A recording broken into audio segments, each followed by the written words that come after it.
day and welcome back to Elementary 72 Gaming. Before I get into this video, I'd like to ask you all to please leave a like and comment on my video and consider subscribing to my channel.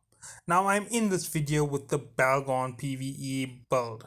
Now this is my PvE Mastered series and I am starting it off with the not starting it off, actually this is the third video I'm going through with the Bel-Gond. Now originally I planned to do this here with Randy from RTS Mobile Gaming, and I will still be doing a build with him on this vessel when we collaborate on trying to figure out what would be the best things to put onto the ship for a little bit of a different build from what I'm making. Hopefully it will be different, hopefully it won't be exactly the same, but we'll see exactly what happens when I do it with Randy. Now let's go into this ship in particular. So this ship has a 100% negative effect from Nosferatu overload penalties. So it doesn't look like Nosferatu hurts this vessel. So that is one big point of view that is really going to help you when it comes to this vessel. The next thing, the advanced electronic warfare bonus per level. Now, electronic warfare bonuses are open to you from earlier on in the game. This was more of a PvP fitting and setting. It helped you a lot when you were a PvP member. And now in the latest part of the game, the electronic warfare helps just about everybody, whether you PvP or PvE. So a lot of players should have this advanced research maxed out, and as you can see, it gives you efficiency in Nosferatu and Neutralizer at 15% per level. That will raise it up to about 75% efficiency for the max level for these two, and it gives a 20% optimal range to stasis webifiers, so it's going to double it to 100% extra range to the stasis webifier, making it a really heavy assault. Now advanced battleship command will give you plus 15% laser damage, that's from your large lasers, and plus 7.5 large laser tracking speed. Now with these two added, it makes the ship one of the fastest tracking and heaviest hitting battleships. Now it is advanced battleship command, so you're going to have to really invest quite a bit of SP to get to this level. Now as I have mentioned before, resetting your skills is going to be something that a lot of people will do, but resetting it all into just one skill for bonuses isn't the best idea. You need to split it up a little bit. You need to keep some in certain areas of the game, because even if you have jumped up to a battleship, your battle cruisers are still very usable in standard combat. Now its overall defense is 100,000 plus, so this is a very strong ship. It has 110 meters per second velocity, a 2 AU warp speed, a 13,000 megawatt power grid, and it has a 17,000 gigajoule capacitor. It has a rather large cargo hold of 13,050 cubic meters. But here are the big catches about the ship. Considering that it uses electronic warfare, it needs to keep very close to its enemy. And considering the standard speed of a battleship, this ship is going to be very slow. So how do you use it to the best of its ability? Well, here comes the big catch. Let's look at the top section. It has 2 drones, 7 weapon slots, 5 mid and 5 low slots. Now when it comes to balancing this build, it is going to be a very intricate balance, because even if you try your best to get this ship perfect, it doesn't mean you actually have perfect control. Now let me just open one thing here just to show you. This is obviously an armor tank. There we go.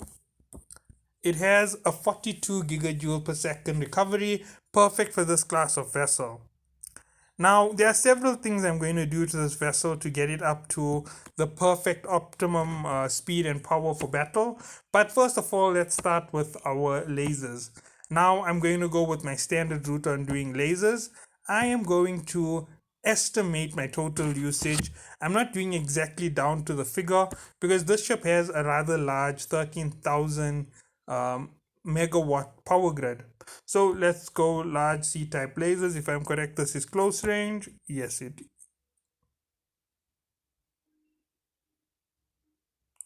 Wait, am I making a mistake?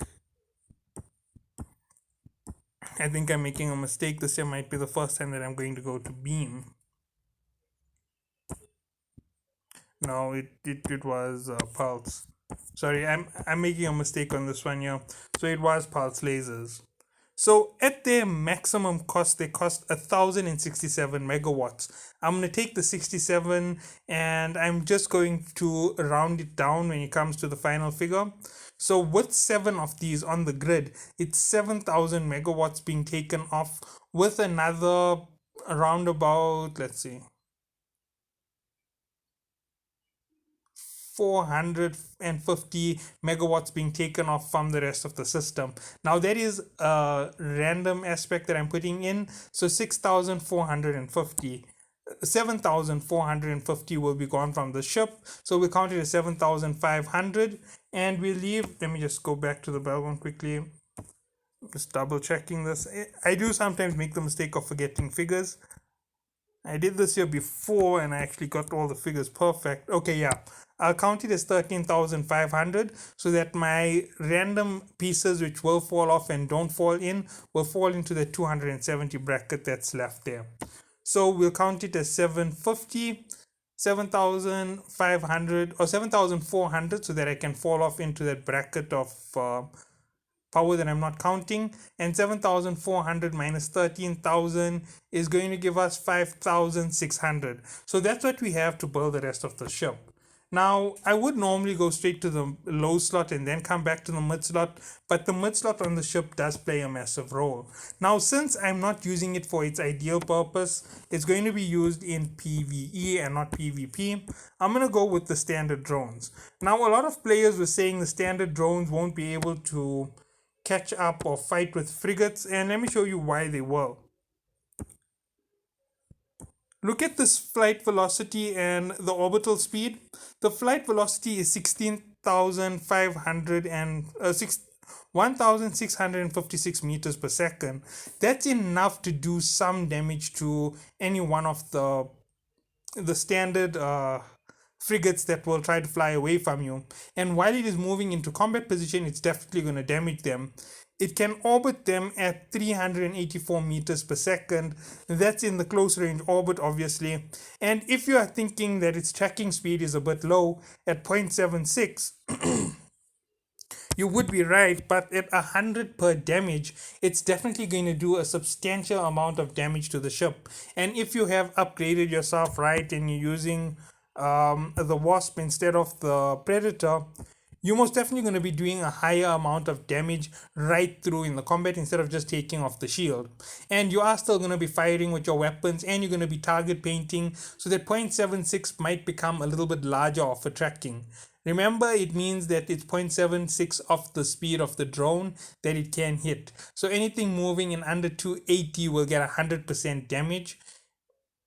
I'm making a mistake on that figure. It's almost 400. So anything moving at around 300 will take a full hit at full damage. So if your frigate is moving 450, 500, remember if you double that, it's moving at 600 and it's in orbit of the vessel, it's going to take a little bit less damage. If you try to evade the drones, they will do a severe amount of damage to you. So if you're staying on the close range with massive speed, trying to keep that high speed orbits in the 9 to 300, you will have 3 times reduction. So a third of the damage to your ship. And once you reach a certain point, the damage is so small that it's negated by most of the effects of your natural healing. So yes, there is a way to avoid it, but it will definitely still take damage from these weapons. Plus, you will still be taking damage from those lasers. They aren't a small damage figure. Since they are so large, you will still get that tick coming off you every time. So let's get into the electronic warfare. And this is something that this ship really is going to need a lot. Now, considering that you are fighting opponents who are really, really fast, and most of the time they will be faster than you, that's going to be frigates, destroyers, cruisers. Battle cruisers are also faster by a factor of about 2. So most of them are about 2 times faster. So you're going to have to think about using electronic warfare quite smartly. So using 3 stasis Weber fires. Now I know 3 stasis Weber fires sounds like a lot of overkill, but it is going to be really important to this entire build. If you notice, that's only 3 megawatts plus 2. That's a total of 5 megawatts gone from the power grid. I'm not even going to really look at it much. It'll fall into my error calculations for the 270 megawatts. So these two don't even really count towards heavy impact uh, on your ship. With this affecting anything that comes that close to your ship, you can rip through a frigate, you can rip through a cruiser. It is that simple. That's just because you're using the optimal advantage of the ship. Remember, there are 5 mid slots. I've only used 3. Now, you could say that you want to use 5, but there is a reason why I'm going to go double Nosferatu. Now, the reason why you need a double Nos on this vessel is actually to try and keep it stable. Now, this means that you have to approach ships and get very close, even though they're going to try and Norse you in return. But remember, you negate a lot of the Norse effect, so you are really going to be in a good position. Now, the optimal range on the large Norse is 19.2 kilometers with the 11.2 kilometer fall off. You're going to want to keep ships within that optimal range so that you can drain them dry quite quickly. And looking at it, it's about a 800 megawatt drain from each of these, and you're going to be putting on 2.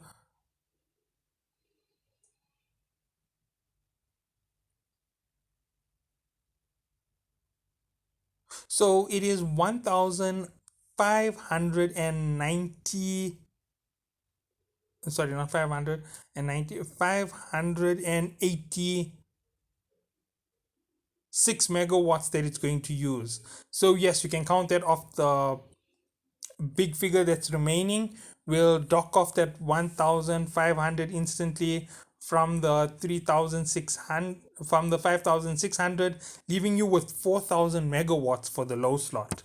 Now be very careful about this. There's just 4000 megawatts to throw into the low slot. It doesn't seem like a lot, but you only have 5 low slots on this vessel.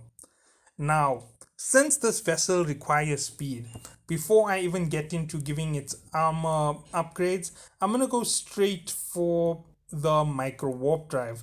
Now, I know people will be asking, why a micro warp drive? It's going to be heavy on the power grid. It's going to drain it very fast. Yes, it is going to drain, but you have double Nosferatu for this very purpose. Now let's look at it. It does have quite a big impact. It's going to take a total of 15,000 megawatts. That leaves you with 3,500 for the remaining 4 slots. Now, one of the slots is a 1 megawatt consumer. That's going to be your hardener. You're not going to go reactive, you're going to go adaptive. It's my standard way of building just about anything. The reason for it is they hold the most amount of resistance at the least amount of a cost. This will fall into the negative of the excess that I have on the ship, and I will still count it as having 3,000, no, not 3,000, 2,500 remaining on my grid, and I have a total of 3 slots to go. So now I'm going to go straight to armor repair. I'm going to go down to the large. Remember, this here will be best suited to an armor tank instead of any other position. It takes 1000 megawatts per armor repair. I'm going to slot in 2. Now with 2 armor repair, this here makes the ship really, really efficient. And it's now pulling you up all the way to the maximum capacity of the vessel. You've got double armor repair and armor hardener. And you still have 500 megawatts to go before you're out of power. And you have that nice big chunk, 500 megawatts. So where am I going to put that last one? Well, here is a simple part. You go down to weapon upgrades, and you're going to install the best heatsink that you can buy. Now, why would you need a heatsink on this vessel? They don't seem like they're all that efficient. Well, yes, they aren't all that efficient. They aren't really all that good for a long, strenuous combat, but they help you deal more damage in a shorter period of time. Adding this to your ship will now increase the damage output of the vessel for short periods of time once every minute. So for 20 seconds, you will have firepower, then you wait a minute, then you have 20 seconds of increased output on fire. So with the 7 lasers on this vessel being large, the 3 Weber fires which will pull a vessel down all the way from massive speeds, even if your frigate can do 3,000 meters per second, when the first Weber fire hits okay, and I'm not talking about a player's, but let's say a dead space, if it can do 3000 meters per second, the first Rebel fire will reduce it to under 1400, the second will reduce it to under 600, and the third will reduce it to under 300 meters per second, making it vulnerable to the drones, making it vulnerable to the weapon tracking, and the fact that you have the micro warp drive to increase your speed means that you can trump over their speed and gain the maximum target tracking. So you can do full damage on smaller and slower targets. There's a good way to keep yourself up. Now, 5 times the speed is what you're adding from the micro warp drive. It's not really that huge of an increase. It's going to take you up to somewhere near 700 meters per second, and that is where you're going to sit before you have maximum fittings installed and all of the right rigs. Now, everybody is right now in that process where they're gaining into the levels. They're just jumping into battle cruisers and battleships in T8. Now, when you're using a T8 battleship, remember, take some time to feel out your ship, see where you need the upgrades first.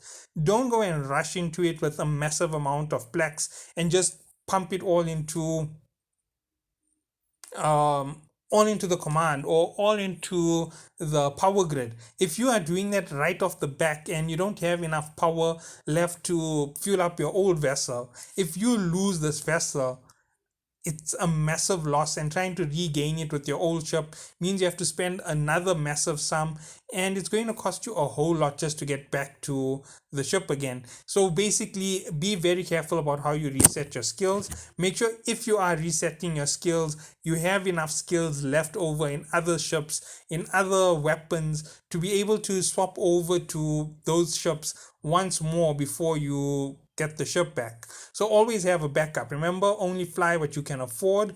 Don't do this here.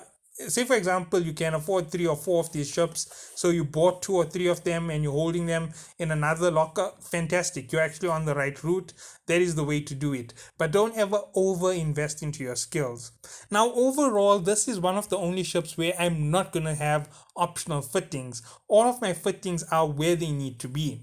You could always think about swapping around the mid slot a little bit, giving it a fourth stasis Weber fire, and that isn't really going to help you much. It's actually just going to drain you a little bit more on the circuit. I haven't yet talked about the engineering. Now, for the engineering, you want an auxiliary thruster. Now, that's going to increase your speed on the vessel. Any small increase in speed is going to make a massive difference. When you use that micro warp drive, if you're multiplying 150 meters per second, that's going to give you a lot more. Now you are at 110, all of your bonuses and boosts as you go up with everything is going to definitely affect that micro warp drive effect. And the faster you go, the better damage you can deal, and the longer you can run in combat in these close case scenarios. The reason for double Nosferatu is so that you can drain out the big vessels and stay in combat and stay relevant. Remember, you have to use it on ships that are big. So if you try and use this here effectively, go grab a hold of one of the battleships, stay very close, and use your 30-kilometer range to take out everything that's within that close range before destroying the battleship. Keep your speed up around that battleship to give yourself that tracking. That's one of the reasons why I'm using that massive drain to the system. Even though these drains may not seem that huge to a player, if you are running this with the most efficiency in micro warp drives, you'll be able to run your micro warp drive from the start to the end of the battle without really having to have to worry. There is a small knockoff for power on the, not power, for capacitor because of the fact that you're using a micro warp drive, but don't really bother with it too much. When it comes to your next 2 fittings into your rigs, your rig 3s, you are going to put in a capacitor battery increase, the 20% multiplier. That's going to make the capacitor a little bit larger, meaning that the negation of the effect of the micro warp drive, and you might want to double that capacitor increase just to give you a little bit more in that slot. The other option is to go with the capacitor recharge time reduction. It is always a useful factor. Now, the reason why I'm saying it's a useful factor is doubling and tripling your capacitor recharge really does help you in terms of making that figure a little bit larger. I most probably reduced it by 20% to about a 30% a 30 gigajoules per second recovery. When you put in back the 20%, it went back up to around that 40 mark. And when you put in the capacitor recharge time, you most probably made it reach somewhere near 60 megawatts per 60 gigajoules per second, being the regain by the ship naturally. So if you do this here, you'll be able to last in combat a lot longer. Remember, this is a PvE format and not for PvP. In PvP, you might want to swap around one or two of the fittings in that rig. Now, when it comes to your weapon slots on this vessel, now when it comes to PvE, I always focus for more defensive slots. That's because I want the ship to remain in the fight for as long as possible. If the capacitor drains too fast, it's also a major negative. So here's what you're going to put on first. Um, armor armor recovery booster. So your armor repair is going to be boosted by the rig 3 in that slot. That means that your double repair is now going to be more efficient. It's going to give you more armor every time you repair. You might not have to activate both all the time, and even when you activate both, you are going to be able to regain a lot faster without it having that massive impact on your capacitor. That gives you more time to run that recovery. It gives it a little bit more stability to your ship. The next thing to add is the reduction in capacitor cost for your armor. Now, this on its own will definitely make your ship really, really efficient. Now, another thing to note is, depending on the sector in which you're in, you could always add a buff to negate damage. Now, especially for armor builds, this is perfectly something that you can do. Most of the time, you don't run armor repair with something like an armor plate. If you were running an armor plate with this here, then yes, it would be a different story. And yes, I know the power grid can increase quite a bit, so you could take off the heatsink and put in an armor plate, but it isn't really something you want. It's going to reduce your speed, it's going to make it harder for you to fight. And that is one of the big negatives with armor repair. They really do make it quite hard for you to fight in battles. So once you are at this point, your next thing that you're going to want to think of adding in that third slot is a weapon upgrade. Now, which weapon upgrade would you want? Damage or activation time? Well, I would go with capacitor reduction. The whole idea is for that capacitor to last as long as possible. Now, with this here being not one of the best for that slot, all three that I mentioned would work out very well. But I would go with the reduction in capacitor loss. Now, this here will only last you until you have advanced battleship engineering. Once you have advanced battleship engineering, you can start swapping around that third slot. You might even be able to swap around the second slot. Give yourself double reduction of damage where you're fighting. So if you're in Sanchez space only, then this is a good idea. But if you're fighting across 2 or 3 different spaces, don't ever try to focus yourself as damage reduction in the form of passive damage reduction. Try and push yourself up with a little bit more firepower, do things like that there, and keep that capacitor reduction low so that you have that power to keep going. Or you can go with damage increase and a reduction in capacitor, or damage increase and activation time decrease, meaning you fire harder and you fire faster each time. So quick and easy hits continuously in a short period of time, that makes it very useful for this vessel. Remember, you are using Weber fires to gain your advantage. Use them to the best of your ability. Okay, so that is it for the build on the Bel-Gond. Now, I know this isn't as long as I would have wanted to make it, and there are many other builds that could go with this ship. I even had another build in my previous rehearsal for this video that was way cheaper and way more economical than this build was right now. I used the long range format on it. It seemed like it would be fine, but the problem was that I lose the bonus effects of this vessel. I don't get to use them and they become inefficient for me. That means that this ship is as good as any other battleship instead of being that faction elite. If you are using the elite, use the elite functions. I know I ignored neutralizers. Neutralizers in PvE aren't really that functional. I hope that it is a really good build, and I hope that those who run with it do enjoy it in terms of PvE, sorry. This won't work very well in PvP. In PvP, you're going to want to change up one of those Weber fires for a warp scrambler or a warp disruptor, depending on which type of format you're going with. Remember, warp disruptor is going to be easier for you to use because of how slow your ship is. Warp scrambler is going to be a lot harder because you have to get a lot closer. So thank you all for watching. Have a good day, and remember to sign up, join my Discord for the PvE Defense Force, and think about supporting me on Patreon or through my Teespring store. Thank you all for watching. Good day.